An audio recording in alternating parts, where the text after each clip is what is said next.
absolutely appalled by the poverty statistics that have come out, the life expectancy statistics. And it's gone on too long because we've been known for decades as the sick man of Europe. We can't let this happen, we can't let it continue to happen, and we can only stop it by addressing our problems ourselves, because Westminster isn't working.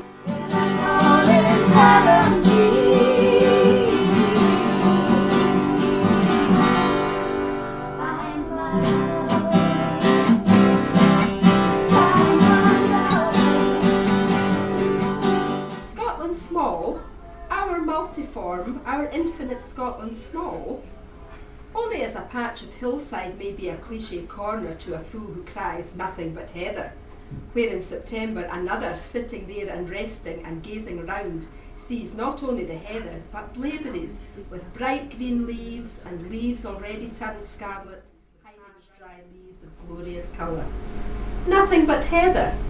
How marvellously descriptive and incomplete. We're not small, we can do this. Let's go on.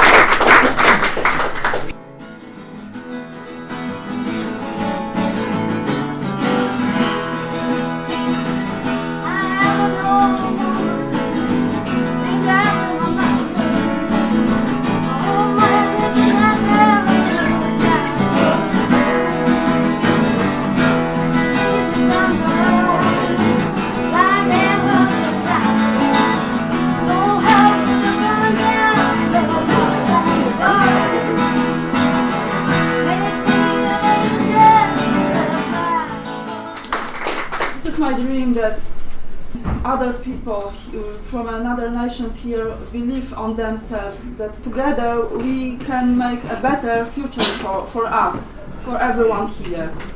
There are three words that are very important for me: variety, acceptation and integration. I think that if community is more variety, it's better for us, it's a big value for us. It's like in an ecosystem. There are a lot of different kind of plants, of trees, a lot of different animals, but it's a big harmony. People also can live in harmony, even they are different, and they have a different culture, different language, and different ideas. My son is a 7-year-old boy. He's learning in local school, so he will be new Scottish in the future. He will be living here,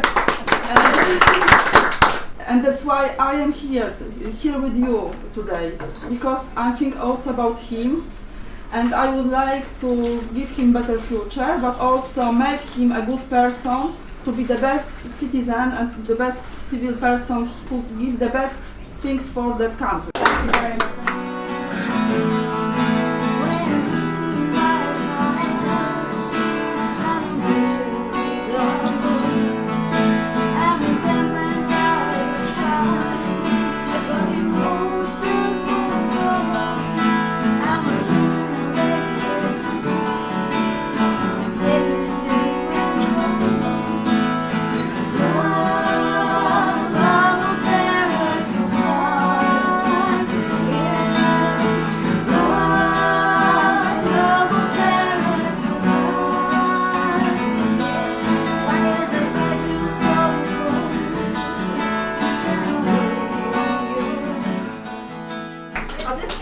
A description of my grandfather, whom I never met, my mother's father.